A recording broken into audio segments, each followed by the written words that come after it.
paz para todos ustedes. Este es su programa Historia del Futuro, porque para Dios el futuro es historia, producido por el Ministerio Evangelístico Internacional, Kedushá, Santidad, y las Asambleas de Dios acá en Quito, República del Ecuador. En esta oportunidad estaremos estudiando tema complementario, los sellos del Apocalipsis, y hablaremos también sobre el falso profeta. Bienvenidos.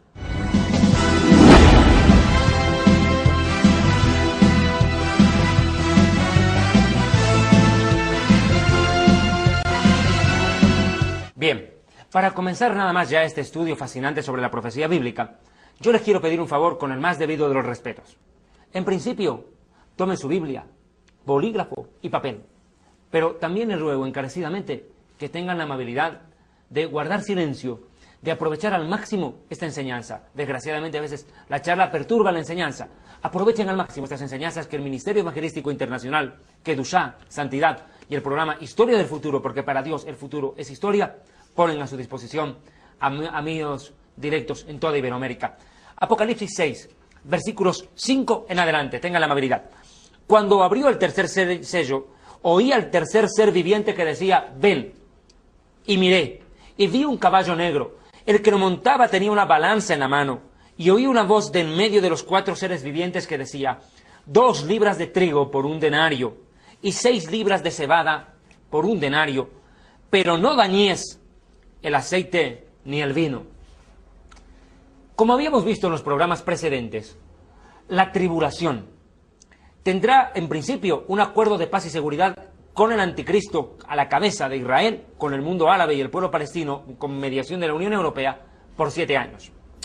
Dijimos también que a los 3 años y medio este acuerdo de paz sería quebrantado unilateralmente por el anticristo y daría lugar a lo que ya se enseñó, la invasión de Gog y Magog, descrita en Ezequiel 38 y Ezequiel 39, en las cuales Rusia, junto a Irán, Alemania y 37 naciones más, invadirán a Israel a mediados de la tribulación o ese periodo de angustia que sobrecogerá al mundo luego del arrebatamiento de la iglesia.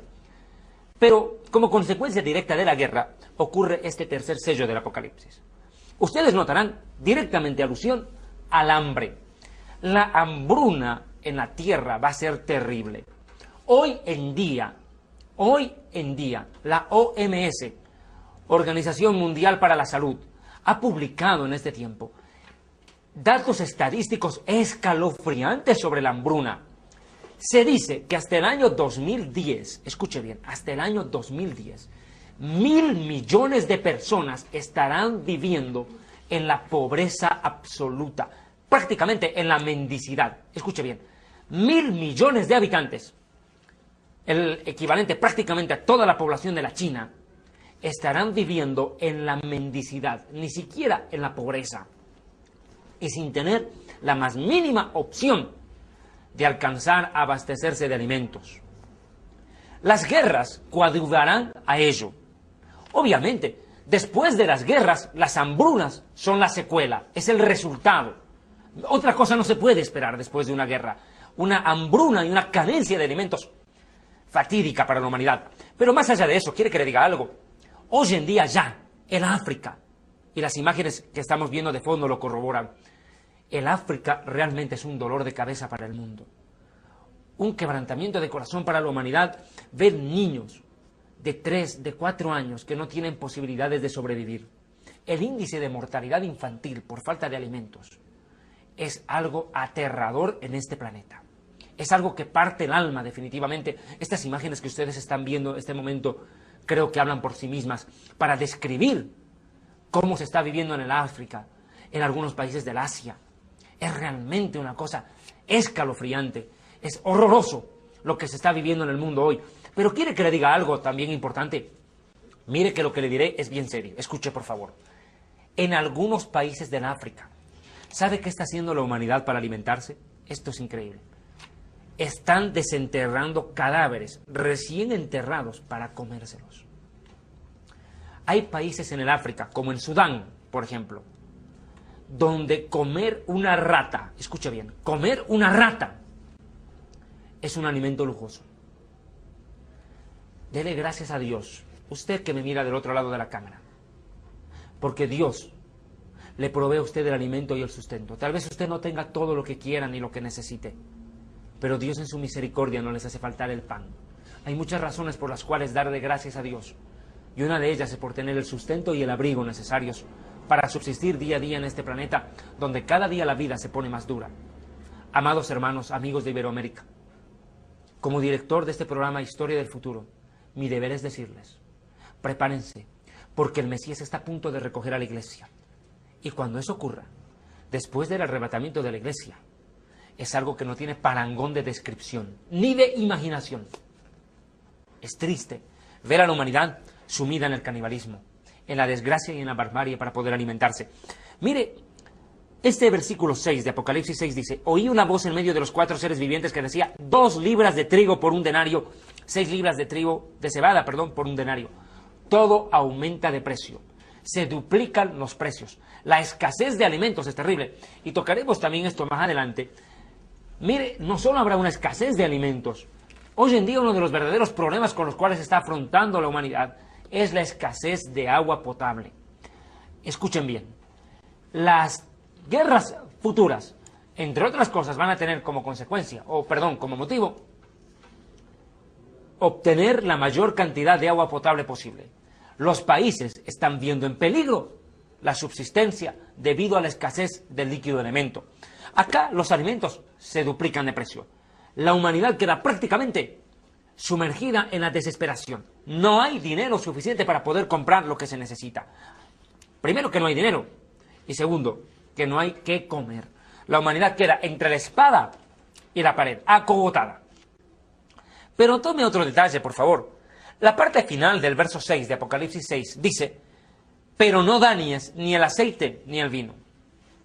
Muchos predicadores han tratado de explicar el sentido final de este versículo. ¿Qué quiere decir no dañes ni el aceite ni el vino? Fíjate, el aceite es el elemento básico para hacer cremas, shampoos y qué sé yo. Todo lo que corresponde a la vanidad. El aceite en este versículo tipifica la vanidad del hombre. Y el vino, obviamente, representa el exceso de bebida, el desenfreno, la borrachera. Y escrito está que ningún borracho entrará al reino de Dios. Y si no va al reino de Dios, va al reino de las tinieblas, al reino de Satanás. Pero quiero que me entienda algo. Obviamente después de la muerte. Pero quiero que me comprendan algo, por favor, a mis directos amigos en Iberoamérica, que siguen día a día o semana a semana el programa Historia del Futuro. El exceso luego del arrebatamiento de la iglesia será desbordante en la tierra. Faltarán alimentos, faltará agua, pero no faltará bebida ni vanidad en la tierra. Definitivamente el hombre cada día da un paso más, o a grandes zancos, a la perdición eterna. Pero hay algo que a mí me hace estremecer. Hace rato lo mencioné, que en el África están comiendo cadáveres recién enterrados. ¿Quiere que le diga algo? Luego del arrebatamiento de la iglesia, los propios padres matarán a sus hijos para comérselos. Quiero ir a la misma palabra del Señor bendito. Y una vez más lo tomo como referencia, por favor, el libro Historia del Futuro del Ministerio Evangelístico Internacional Kedushá, Santidad. Un libro que está a su alcance en todas las librerías de Iberoamérica. Un material que sin duda alguna no puede faltar en su biblioteca cristiana, porque les permitirá a ustedes, a lo largo de 54 lecciones de profecía bíblica detalladas en este material, comprender lo que vendrá. Escuchen bien, tenemos que estar atentos a la palabra profética más segura, dice el apóstol Pedro, que alumbra en el lugar oscuro como una antorcha en medio de la oscuridad. Amados hermanos, el no entender la profecía bíblica está llevando a la tibieza a la iglesia. El no entender y ni siquiera estudiar lo que vendrá en el futuro está marcando los derroteros de una iglesia tibia, mediocre e hipócrita, que no está preparada para irse en el arrebatamiento con Cristo, ni tampoco de soportar la persecución con el anticristo. Y lo veremos en este mismo programa. Escúcheme bien, si usted no se va con Cristo en el arrebatamiento, mejor le fuera ni haber nacido, y no me cansaré de decírselo. ¿Sabe? Mire lo que dice el profeta Ezequiel, capítulo 5, versículo 10. Yo haré en ti, dice el profeta, el Señor a través del profeta, lo que nunca hice. Mire, nunca pasó algo terrible, aunque en otras oportunidades hubo canibalismo en la tierra, pero lo que se viene es terrible. Ni jamás volveré a hacer cosa semejante, a causa de todas tus maldades.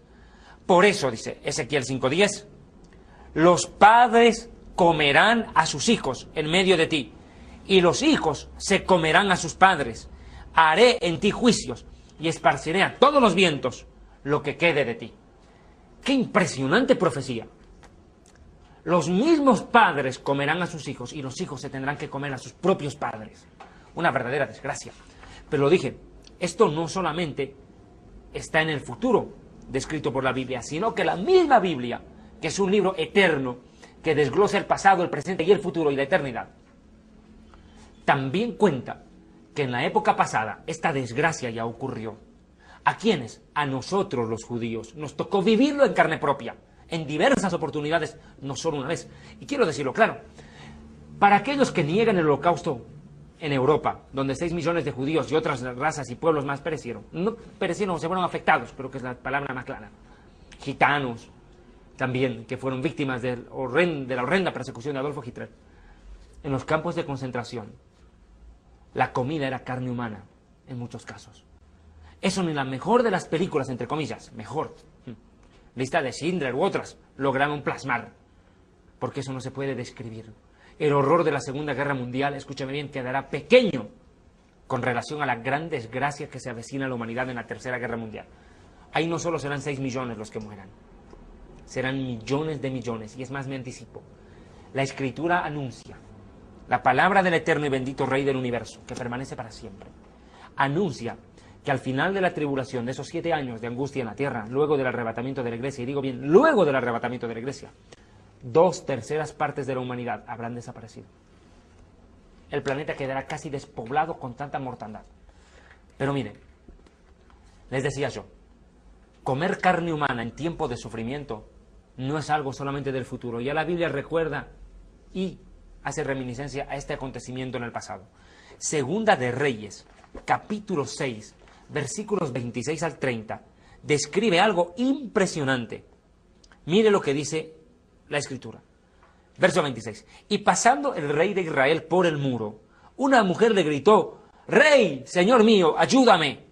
Y él le dijo: «Si el Señor no te salva, ¿cómo te puedo salvar yo?». Imagínense la impotencia de un gobernante, el de Israel en aquel tiempo, que ve sobrepasada su capacidad de ayuda ante semejante calamidad.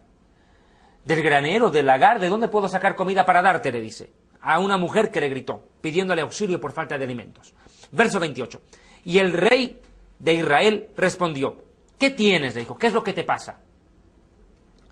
Ella le respondió: «Esta mujer me dijo: dame acá a tu hijo y comámoslo hoy, y mañana comeremos a mi hijo. Cocinamos pues a mi hijo hoy y lo comimos. El día siguiente yo le dije: dame acá a tu hijo y comámoslo». Pero ella ha escondido a su hijo. Al escuchar estas palabras, el rey, escuche, rasgó sus vestiduras en señal de duelo y de dolor, y pasó así por el muro. Y el pueblo vio el cilicio que traía interiormente en su cuerpo. Quiero explicar esto. Los judíos, cuando sentimos la muerte de un familiar o vemos una cosa horrenda, rasgamos nuestras vestiduras y cosemos en nuestra prenda de vestir, preferentemente al lado izquierdo, al lado del corazón, cosemos un pedazo de tela negra que es visible a los demás, en señal de duelo y de luto. Y eso fue precisamente lo que pasó con el rey de Israel en aquel momento. Al ver semejante catástrofe con sus propios ojos, ver que una mujer tuvo que cocinar a su hijo y que la otra, que tenía que darlo también para el mismo objetivo, se negó a hacerlo. Fue una verdadera desgracia la que ocurrió en Israel en aquel tiempo. Pero mire, esto no es solamente lo que estoy mencionando. Yo sé, por respeto a mis amigos televidentes, me abstendré, mejor dicho, este momento, de mostrar una imagen que le dio la vuelta al mundo, es cierto, en el internet, donde un hombre en Taiwán aparece comiéndose un feto. Esa imagen, para quienes lo deseen, está en el libro Historia del Futuro, concretamente en la página 172.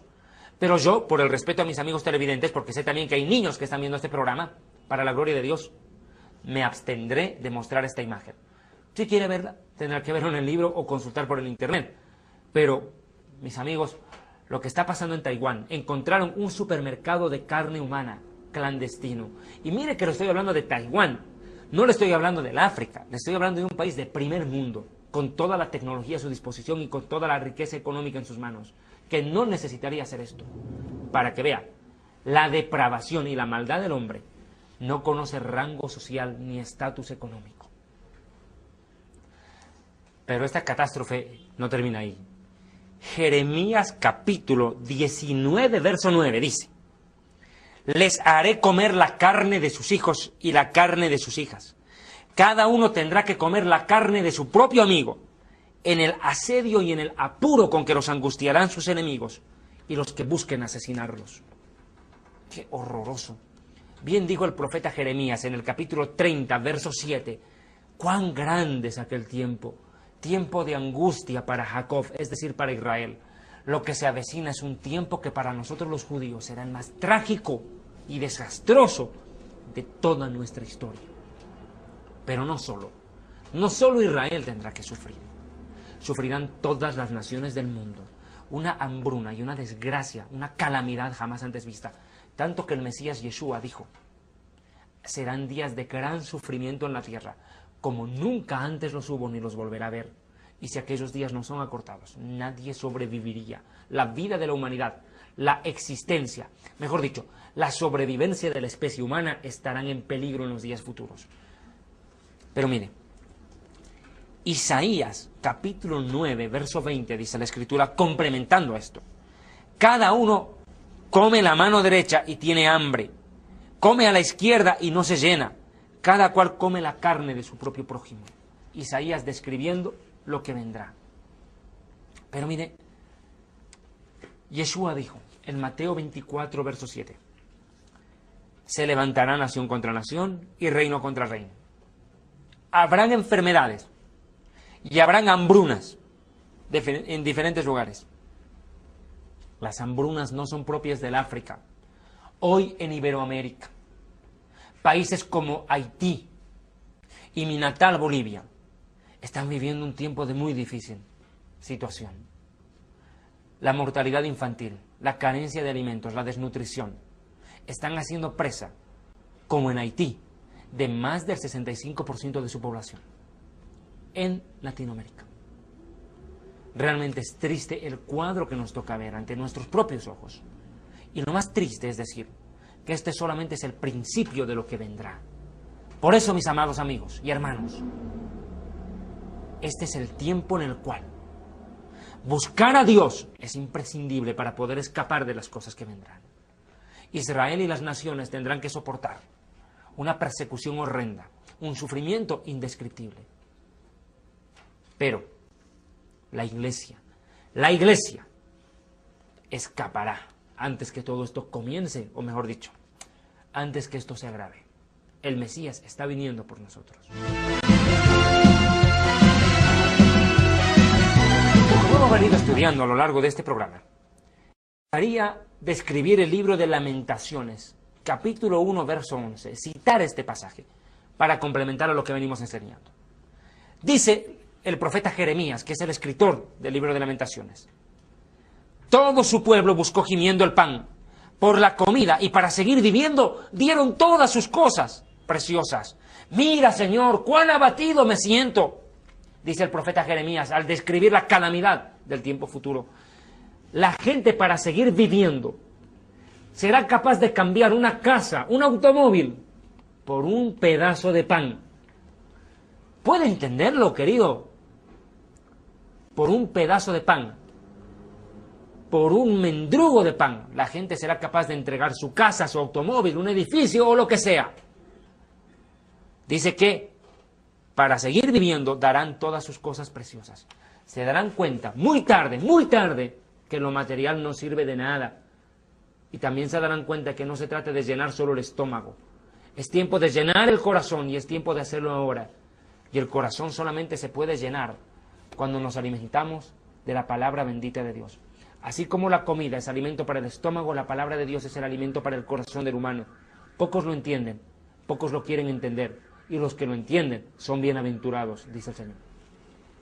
Pero mire, Lamentaciones capítulo 4, 9 y 10 hace una descripción, pero impresionante. Mire, más dichosos, dice Jeremías en el libro de Lamentaciones 4, 9, más dichosos fueron los muertos a espada que los muertos por el hambre, porque estos murieron poco a poco por faltarles los frutos de la tierra.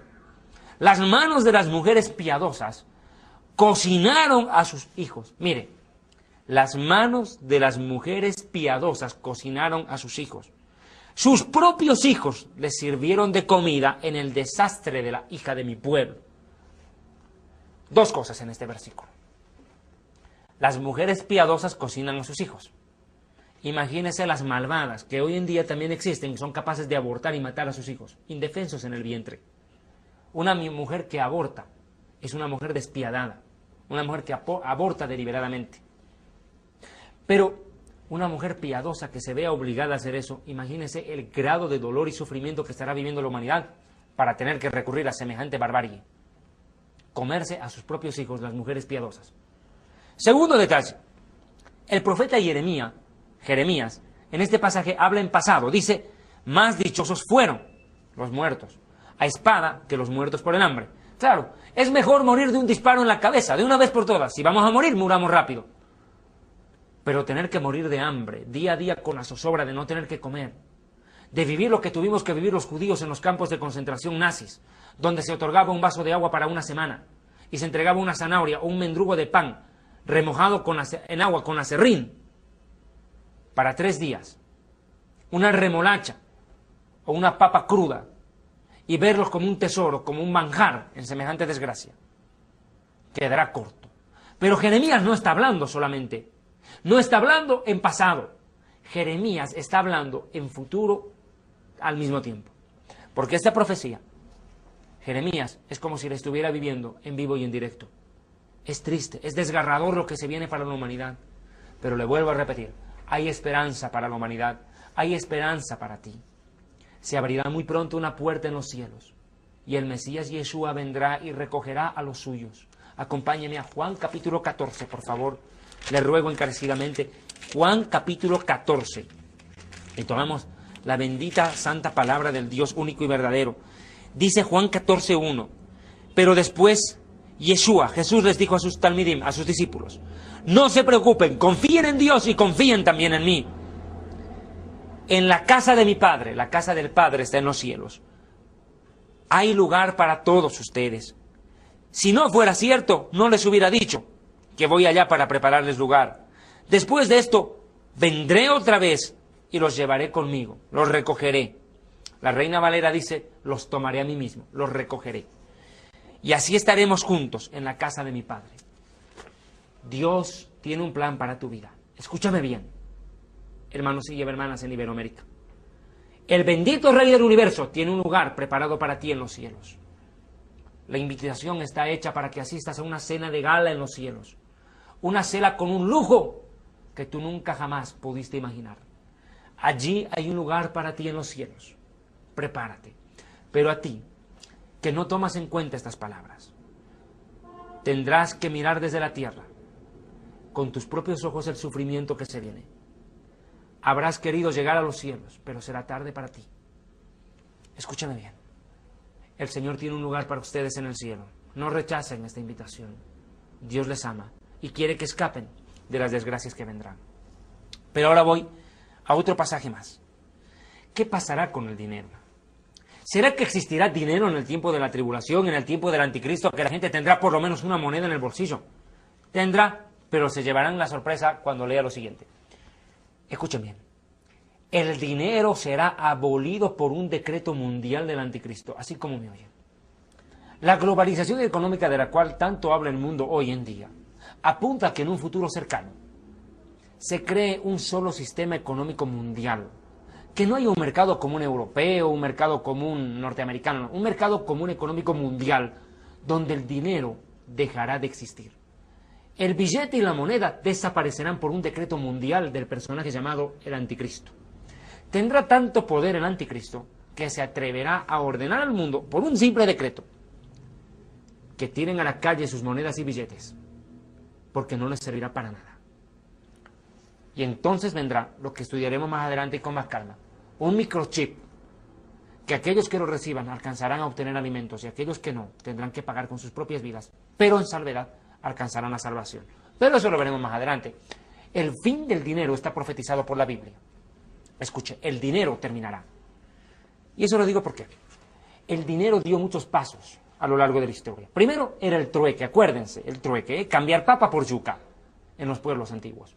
Después era pagar en monedas de oro, luego vinieron pago en monedas de plata, se inventó la moneda de níquel, luego aparecieron los billetes, los cheques, las tarjetas de crédito, y por último vendrá un microchip que será implantado prácticamente por la fuerza para que la humanidad pueda sobrevivir si es de que quiere realmente hacerlo. La Biblia dice que el dinero desaparecerá. Ezequiel 7:19 dice: arrojarán su plata a las calles y su oro será desechado. Ni su plata ni su oro podrán librarlos en el día del enojo del Señor. No saciarán su alma ni llenarán sus entrañas, porque ha sido tropiezo para su maldad. Y por si fuera poco, Sofonías lo confirma. Capítulo 1, verso 18 dice: ni su plata ni su oro podrán librarlos en el día del enojo del Señor, pues toda la tierra será consumida por el fuego de su enojo, porque Él exterminará repentinamente a los habitantes de la tierra. Definitivamente, el tiempo futuro es terrible para la humanidad. Pero les repito, el Señor abre una puerta de esperanza. Pero ¿qué pasará con aquella gente que tire su plata a las calles y su dinero? Lo veremos en lo siguiente.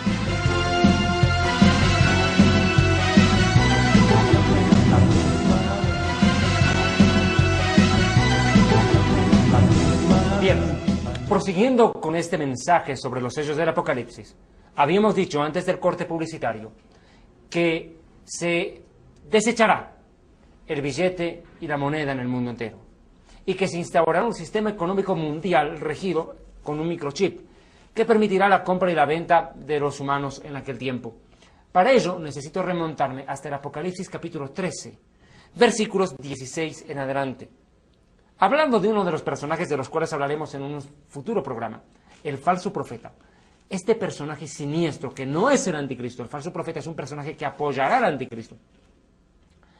Se encargará de controlar la economía del mundo y hará lo siguiente. Vea verso 16 de Apocalipsis 13. Y hacía el falso profeta que a todos, pequeños y grandes, ricos y pobres, libres y esclavos, mire, nadie en la sociedad se librará. Todos se les pusiera una marca en la mano derecha o en la frente. Hoy, después de tantos siglos descrito el Apocalipsis, podemos comprender que esa marca es un microchip. Por cierto, lo estudiaremos más adelante cuando estemos estudiando las copas del Apocalipsis. Allí estudiaremos en detalle cómo ya la tecnología de hoy, puesta a servicio del hombre, y más que todo, del diablo, permitirá que la humanidad sea esclavizada por este sistema económico salvaje en el tiempo futuro. Y que ninguno pudiera comprar ni vender, sino el que tuviera la marca, o el nombre del anticristo, o el nombre de la bestia, o el número de su nombre, el número escondido en su nombre. Aquí hay sabiduría, el que tiene entendimiento cuente el número de la bestia, del anticristo, pues es número de hombre, y su número es 666, 666, el hombre queriendo ser Dios. El sexto día de la creación fue hecho el ser humano, el hombre. 3 veces el 6 es el hombre queriendo ser Dios, el superhombre, del cual tanto habló un nefasto escritor y filósofo, Federico Nietzsche. Pero bueno, pasemos por favor al cuarto sello. Una vez más lo repito, este tema lo desglosaremos más adelante, por favor. Para proseguir con este fascinante estudio de la profecía bíblica y de los sellos del Apocalipsis, nos vamos ya a Apocalipsis 6, 7 y 8, el cuarto sello del Apocalipsis. Cuando se abrió el cuarto sello, oí la voz del cuarto ser viviente que decía: ven. Y miré, y vi un caballo amarillo. El que lo montaba tenía por nombre Muerte, y el Hades, es decir, el infierno, le seguía. Y les fue dada potestad sobre la cuarta parte de la tierra para matar con espada, con hambruna, mortandad y con las fieras de la tierra. Este es el cuarto jinete del Apocalipsis. Los 4 jinetes lúgubres del Apocalipsis que traen desgracias a la humanidad uno tras otro. Recordemos entre paréntesis, el primer jinete, el caballo blanco, representa al anticristo, viniendo a traer una falsa paz y una falsa seguridad a los conflictos del Oriente Medio. El segundo jinete, el caballo rojo, representa el inicio de la Tercera Guerra Mundial, iniciada, en principio, por un ataque del anticristo contra las naciones árabes. El tercer jinete acabamos de estudiarlo. Representa la hambruna y la mortandad en la tierra después de la Tercera Guerra Mundial, a consecuencia del inicio de la Tercera Guerra Mundial, habrá que decirlo mejor. Y este cuarto jinete del Apocalipsis anuncia mortandad y de una humanidad que se irá de cabeza al infierno. Acá la Biblia dice que la muerte y el Hades le seguían. Quiero explicar esto. El Hades es el infierno. Cuando se tradujo la Biblia del hebreo al griego, los traductores tropezaron con un verdadero problema.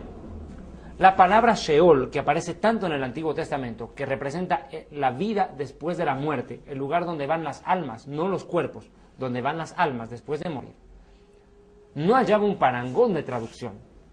Los traductores tuvieron que, para traducir al griego, entender primero la mentalidad de los griegos, quienes creían en el reino de la muerte, al cual llamaban ellos Hades, y el dios de la muerte era precisamente Hades. Entonces, para traducir la palabra Sheol al griego, tomaron como parámetro lo que ya los griegos creían en su mitología. En pocas palabras, Hades es el reino de la muerte, el infierno. Bien, ahora veamos por favor qué es lo que pasa. Y les fue dada potestad sobre la cuarta parte de la tierra. ¡Qué impresionante! Cuarta parte de la humanidad morirá cuando el cuarto jinete del Apocalipsis surge en escena. ¿Cómo van a morir estas personas? Matar con espada. El aumento de la violencia será inusitado en aquel tiempo. Como quiera que la gente no tendrá billete ni moneda en el bolsillo para comprar o vender sin no tener la marca. Y tanta escasez de alimentos y líquidos. La humanidad, por cuestiones de hambruna, por su desesperación, cometerá horrendos actos de violencia en aquel tiempo. Las hambrunas, dice, la mortandad y las fieras de la tierra serán la pesadilla de aquel tiempo. ¿Por qué las fieras de la tierra? Imagínese usted, si los humanos no tendrán para comer, ¿qué cree que comerán los animales? Se volcarán contra los humanos y los atacarán. La desesperación hará que los animales también tengan que emigrar a las ciudades en busca de alimento, y serán los humanos las víctimas de semejante atroz ataque. Ahora mire, por eso dice la palabra de Dios en Jeremías 15, verso 3, para complementar esto: y enviaré sobre ellos 4 géneros de castigos, dice el Señor: espada para matar, perros para despedazar, y aves del cielo y bestias de la tierra para devorar y destruir. La humanidad quedará cercada con tanta desgracia. Mateo 24, 7 y 8 dice el Mesías: se levantará nación contra nación, reino contra reino, y habrán pestes, hambrunas y terremotos. Pero además hay que tomar en cuenta Ezequiel 5:12, escuche: una tercera parte de ti morirá por la peste, y será consumida por el hambre en medio de ti. Una tercera parte caerá a espada alrededor de ti, víctima de la violencia, y a otra tercera parte esparciré por todos los vientos, y en pos de ellos desenvainaré espada. La ira de Dios caerá con toda su furia luego del arrebatamiento de la iglesia. Estos son los últimos tiempos, antes de que el Mesías recoja la iglesia. Arrepiéntase, entréguele su vida al Mesías. No desaproveches la oportunidad que hoy tienes, porque después llorarás y anhelarás un minuto de este tiempo. Está escrito en la palabra de Dios: mejor es tu misericordia, Señor, que la vida misma. ¿De qué le vale al hombre vivir 80 años en la tierra si nunca experimentó un minuto en la presencia de Dios? ¿De qué le sirve? Arrepiéntase. La presencia de Dios está cercana a todos los que le invocan, y le invocan de corazón. Dios se manifiesta a todos aquellos que le buscan con un corazón humilde y sincero. Hágalo en esta noche. El Señor quiere manifestarse a su vida. No desaproveche esta oportunidad, porque lo que viene es espantoso para los que se queden, pero para aquellos que partan en el día del arrebatamiento, hay un lugar de gozo en los cielos, preparado por el Dios Altísimo para todos aquellos que le aman, le sirven y le siguen. Quinto sello del Apocalipsis, tomando de parámetro el libro Historia del Futuro del Ministerio Kedushá, Santidad. Apocalipsis 6, 9 en adelante, dice la palabra de Dios: cuando abrió el quinto sello, vi debajo del altar las almas de los que habían sido muertos por causa de la palabra de Dios y del testimonio que tenían. Clamaban a gran voz diciendo: ¿hasta cuándo, Señor, santo y verdadero, vas a tardar en juzgar y vengar nuestra sangre entre los que habitan sobre la faz de la tierra? Entonces se les dieron vestiduras blancas y se les dijo que descansaran un poco de tiempo todavía, hasta que el número de sus consiervos y hermanos hayan de ser muertos, igual que ellos. Este quinto sello del Apocalipsis ya no tiene lugar en la tierra. El primero, segundo, tercer y cuarto jinete del Apocalipsis ocurren en la tierra. El quinto sello describe el cielo. ¿Qué ocurre en este pasaje de la Biblia? Las almas de aquellos que se hayan quedado en el arrebatamiento y tengan que ser presos de horrendas persecuciones a manos del anticristo, llegarán a la presencia de Dios y clamarán venganza, venganza por las maldades y atrocidades que les harán antes de matarlos. Entiendan bien, en aquel tiempo, luego del arrebatamiento de la iglesia, el que quiera salvarse tendrá que ser fuerte y valiente y soportar tremendas y horrorosas torturas para poder alcanzar la salvación. Tendrá que demostrar con hechos que realmente ama a Dios y que quiere conseguir un lugar en el cielo. Entiéndalo. Las masacres contra los cristianos y contra los judíos que estén vivos en aquel tiempo serán horrorosas, nunca antes vistas. No tendrán parangón. Los métodos de tortura que se utilicen contra aquellos que quieran ser fieles a Dios en aquel tiempo y rechacen adorar al anticristo serán atroces. No habrá compasión ni misericordia contra ellos, o a favor de ellos, mejor dicho. Mire, la palabra de Dios toma en cuenta esto. Las almas de los que habían muerto por causa de la palabra de Dios y del testimonio que tenían. Pero yo quiero hacer una pausa breve en este sentido. Existe una secta con una doctrina tremendamente peligrosa, llamada los testigos de Jehová. ¿Alguna vez escuchó de ellos? ¿Alguna vez golpearon la puerta de su casa con una atalaya o qué sé yo y vinieron a buscar a usted para supuestamente hablarle la palabra de Dios? Pues bien, les daré un consejo. No los reciban. No los reciban. Y la Biblia dice que si usted los recibe y les dice bienvenidos, se hace cómplice de su pecado. Comprobemos esto, por favor, a la luz de la palabra de Dios. Segunda de Juan, capítulo 1, versículo 10. Escuche con atención. Cuando algún testigo de Jehová venga a golpear la puerta de su casa, mire lo que debe hacer. Si alguien va a visitarlos y no enseña estas cosas, en principio que Jesucristo es el Hijo de Dios, que hay un Padre y un Espíritu Santo, no lo reciban.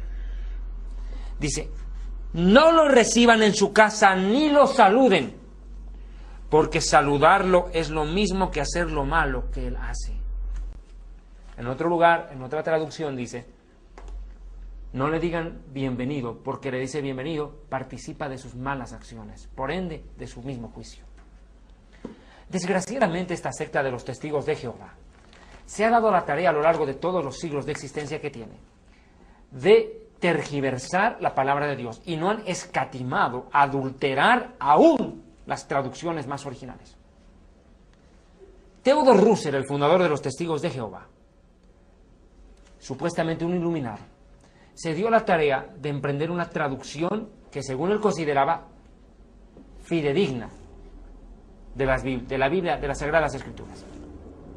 Y lo único que hizo fue adulterar, quitar, modificar, añadir y hacer lo que le dio la regalada gana con la palabra de Dios y hacerse una Biblia a su imagen y semejanza, entre comillas, una Biblia, habrá que decirlo. Según los testigos de Jehová, cuando una persona muere, todo se acabó. Que el fin del mundo, o el fin de la persona, mejor dicho, es en la tumba, que todo se acaba cuando uno llega al ataúd. Se equivocaron.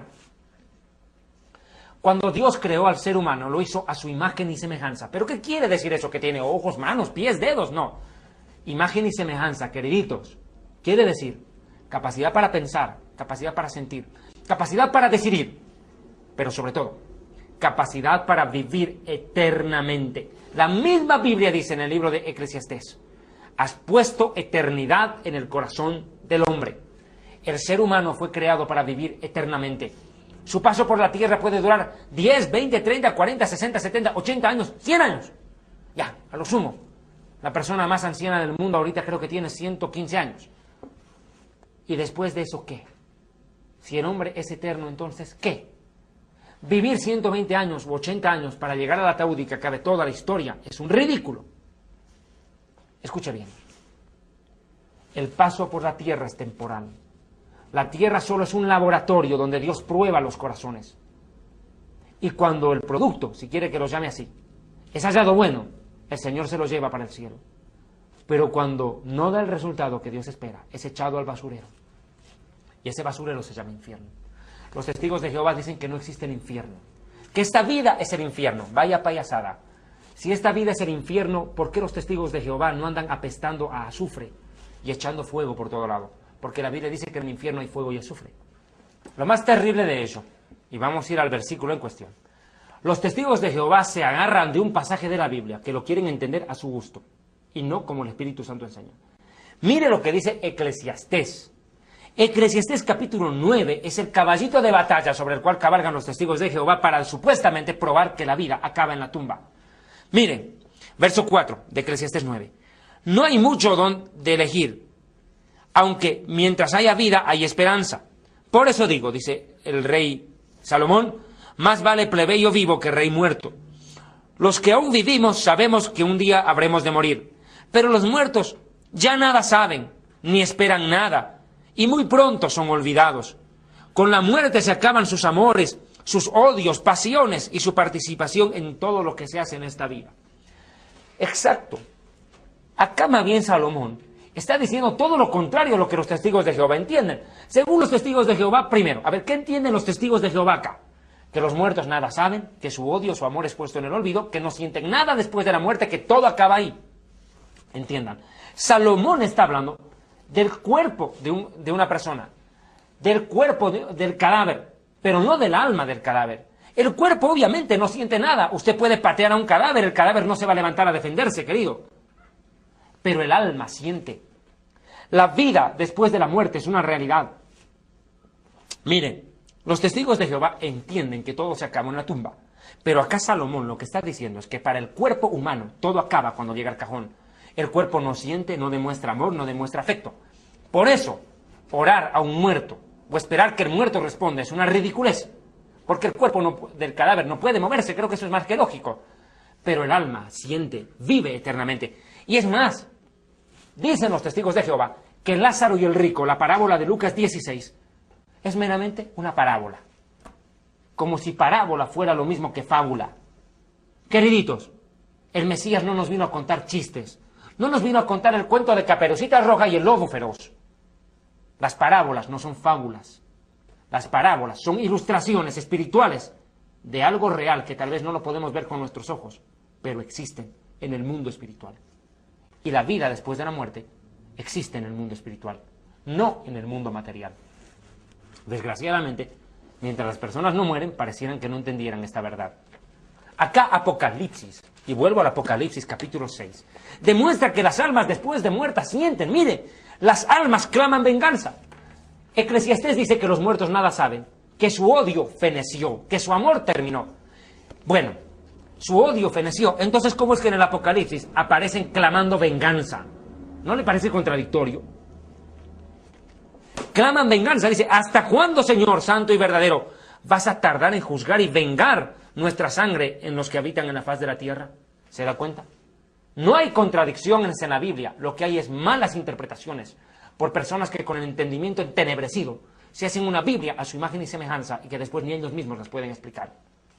La palabra de Dios demuestra que la vida después de la muerte es una realidad tangible, palpable. El Mesías Jesucristo resucitó y vive para siempre. Y el que cree en Él tiene vida eterna. Yo soy la resurrección y la vida. El que cree en mí, aunque esté muerto, vivirá. Vivirá, aunque esté muerto. Pero miren, estas almas que son asesinadas cruelmente por el anticristo y sus seguidores, clamarán venganza en cuanto lleguen a los cielos. Pedirán a Dios que haga algo. Pero el Señor les dirá, esperen un momentito, porque todavía van a matar más creyentes en la tierra. Escúcheme bien. No serán pocos los que se salven. Más claro, millones y millones de personas se salvarán luego del arrebatamiento de la iglesia. Pero al precio de morir, inclusive degollados. Vea por favor Apocalipsis, versículo 20, versículo 4. Dice, Apocalipsis 24. Vi tronos y se sentaron en ellos los que recibieron la facultad de juzgar. Y vi las almas de los decapitados. Vi las almas de los decapitados por causa del testimonio de Jesús y de la palabra de Dios. Los del Apocalipsis 24 son los mismos que del Apocalipsis 6 en el quinto sello. ¿Y qué más dice la palabra? Los que no habían adorado a la bestia ni a su imagen. En un programa anterior, precisamente en el anterior, más concretamente en el último programa sobre Rusia y su ataque contra Israel, habíamos dicho en la parte final que el anticristo imitará la resurrección del Mesías. Imitará la resurrección. Lo clonarán al anticristo después de matarlo. Y esa bestia, ese muerto, entre comillas, viviente, por una obra del diablo, lo veremos más adelante y con más detalle también, ordenará que se lo adore, y el que no lo haga morirá. Por eso dice la Escritura, los que no habían adorado a la bestia ni a su imagen, ni recibieron la marca, el microchip en sus frentes y en sus manos, y vivieron y reinaron con Cristo 1000 años. Aquí está la prueba de lo que vengo hablando, queriditos. Acá los muertos son decapitados, decapitados y muertos, más claro. Los decapitan y por ende mueren. Pero dice en la parte final del verso 4, y vivieron. ¿Cómo puede ser que viven si es de que están muertos? A ver, testigos de Jehová, tengan la amabilidad de explicar ese pasaje. Acá dice la Escritura que después de muertos vivirán, porque la vida eterna existe y la resurrección también. Escúcheme bien, y esto présteme atención, por favor, le ruego encarecidamente. Atienda bien lo que le explicaré. En el momento del arrebatamiento de la iglesia habrá una resurrección. ¿Quiénes resucitan en el momento del arrebatamiento? La Biblia dice, he aquí que los muertos en Cristo resucitarán primero. Luego nosotros, los que hayamos quedado, seremos arrebatados juntamente con ellos, con los que estén resucitando, para recibir al Señor en el aire. Seremos arrebatados en las nubes para recibir al Señor en el aire. Ahora escúchenme bien, queriditos y queriditas, entiendan bien. En la tribulación, millones de personas que creen en Jesucristo, en Yeshua HaMashiach, tendrán que morir, ya lo hemos dicho. Pero estas personas resucitarán, claro. En el arrebatamiento resucita la iglesia, los cristianos que hayan muerto, resucitan ellos. Y se unen a los creyentes vivos para ser arrebatados. Pero en la segunda venida, cuando el Mesías esté regresando a Israel, resucitarán todos aquellos que hayan muerto víctimas del anticristo en esos 7 años. Y entrarán con Cristo a gobernar 1000 años aquí en la tierra, en ese reinado llamado el milenio, del cual en un futuro programa estudiaremos a profundidad. Creo que está claro. Resurrección para los muertos en Cristo en el arrebatamiento y resurrección para las víctimas del anticristo durante la tribulación en el momento de la segunda venida. ¿Y cuándo resucitarán los perversos? En el día del fin del mundo. Cuando los 1000 años acaben, resucitarán los malvados. 3 grupos de resucitados. En el rapto los muertos en Cristo, en la segunda venida los asesinados por el anticristo y en el fin del mundo todos los malvados. Resurrección de injustos se llama. Ante el juicio final, trono blanco. Ahora bien, ¿qué más se puede decir de estas persecuciones? Apocalipsis 13:7. Mire lo que se provoca en este pasaje. Dice, hablando del anticristo, 13:7, se le permitió hacer guerra contra los santos y vencerlos. También se le dio autoridad al anticristo sobre toda nación, lengua, pueblo y tribu. Mire usted, los santos, los creyentes, no podrán vencer al anticristo. Escuche bien, morirán. Tendrán que demostrar su fe soportando persecución, torturas y muerte, saqueos y despojos de toda índole. Escuche bien, escuche muy bien lo que le diré en este momento. Váyase con el Señor en el momento del arrebatamiento. Váyase. No espere vivir esto para entender lo que se le está explicando en este momento. Son los minutos finales del programa y yo estoy consciente de ello. Pero yo quiero pedirles a ustedes que reflexionen. Dice la misma Biblia en Daniel 7:21 que este cuerno pequeño, hablando del anticristo, hacía guerra contra los santos y los vencía. ¿Qué más se puede decir acerca de esto? Mira, por favor, Apocalipsis 13:10. Dice la Escritura, si alguno va en esclavitud, va en esclavitud. Si alguno mata a espada debe ser muerto. Aquí está la paciencia y la fe de los santos. Irán en despojo, cautividad, es decir, serán tomados presos y asesinados sin compasión los creyentes en aquel tiempo. Es más, Daniel 11:32 al 35 dice, el anticristo con lisonjas seducirá a los que le apoyen en la violación del pacto con Israel. Mas el pueblo que conoce a su Dios se esforzará y actuará. Y los sabios del pueblo instruirán a muchos, y por algunos días caerán a espada y a fuego, es decir, disparados, en cautividad, es decir, llamados presos, y en el despojo de sus bienes. Y en su caída serán ayudados de pequeño socorro. Pero muchos a ellos se juntarán con lisonjas. También algunos de los sabios del pueblo caerán para ser depurados y limpiados y emblanquecidos. ¿Se da cuenta? Aún los predicadores de aquel tiempo, escúchame, aún los predicadores en el tiempo del anticristo tropezarán. Serán probados al máximo para heredar la salvación. Es terrible lo que se avecina. Amados hermanos, lo que se avecina a la tierra es algo que no tiene parangón. Me gustaría, en un siguiente programa, tocar algunos de los parámetros sobre los cuales el anticristo actuará contra los cristianos de aquel tiempo y contra los judíos, obviamente, que estén soportando el rigor de una persecución infernal acá en la tierra. Espere a Jesucristo. Yeshua HaMashiach viene pronto.